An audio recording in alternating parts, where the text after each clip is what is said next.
Ito mainit na balita. Bansang Indonesia, makabawi kaya sa kanilang talo sa Gilas Youth matapos lampasuhin ang bansang Vietnam sa kanilang last game para iset ang finale game kontra sa Gilas Youth mamaya. Samantala, mga Indonesian sa social media, proud na makaharap ang Gilas Youth kahit na natalo sila nito at win or lose daw, Pilipinas pa rin daw ang itinuturing na hari ng SEA Basketball.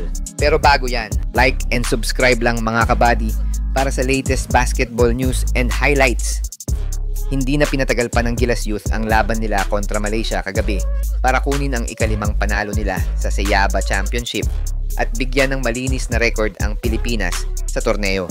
Sa panalong nakuha ng Gilas, naiset na ang stage para sa finale game nila kontra sa Indonesia na nauna ng tinalo ang bansang Vietnam para makaharap muli ang bansang nagbigay ng unang talo nila sa torneo na Gilas Youth. Maaga pa lang nga ay kontrolado na ng Gilas Youth ang laro na pinangunahan ni Travis Pascual at Jeremiah Antolin para ilayo agad ang abante ng Gilas sa first quarter sa tulong din yan ng 6'7" big man na si Prince Carino na nangangalabaw na sa ilalim.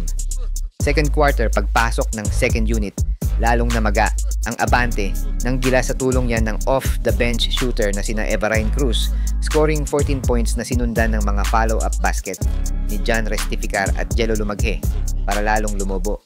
Sa double digit ang abante ng Gilas Youth. Pagpasok ng third quarter, hindi na makaporma ang bansang Malaysia sa tindi ng offense ng Gilas Youth, giving out 20 plus points na abante at maging blowout ang game para sa Gilas. Sa pagkapanalong ito ng Gilas Youth ay aabante sila sa finale game kontra Indonesia na nauna ng pinabagsak ang bansang Vietnam para iset ang stage sa rematch nila kontra sa undefeated na Gilas Youth. Sa unang tagpo nga ng dalawang bansa, tinalo ng Gilas ang Indonesia na tambak lang ng 9 points. Kaya naman tumaas ang kumpiyansa ng mga Indo na kaya nilang makabawi mamaya sa championship game at inaasahang bibigyan na naman nila ang Gilas ng magandang laban dahil may gigil ang mga to na makuha at ma-dethrone ang Pinas sa Southeast Asian Basketball this year. Bagamat parehas ng may ticket ang dalawa sa FIBA Asia Cup sa Mongolia, inaasahang magiging matindi pa rin ang bakbakan ng dalawang bansa dahil nakasalalay pa din mamaya kung sino ang magiging hari ng Southeast Asia sa Under-16 category sa year na to. Samantala, proud ang mga Indonesian na makaharap ang bansang Pilipinas dito sa SEABA Championship kahit na natalo sila ng Gilas Youth nung isang araw.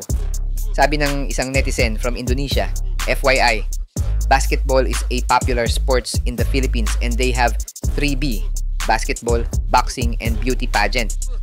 Sabi naman ng isa, a thin loss against a country that has a good tradition in ASEAN basketball. Good job boys, fix it again. At dinagdag naman ng isa pang taga-Indonesia, the defeat is expected. The opponent is the king of ASEAN basketball, but the score of the loss is not bad. It means that if they give resistance, not surrender. Patunay lang yan na nirerespeto ng mga Indonesia ng Pinas pagdating sa basketball at itinuturing pa rin nila na hari ng SEA Basketball ang Pinas.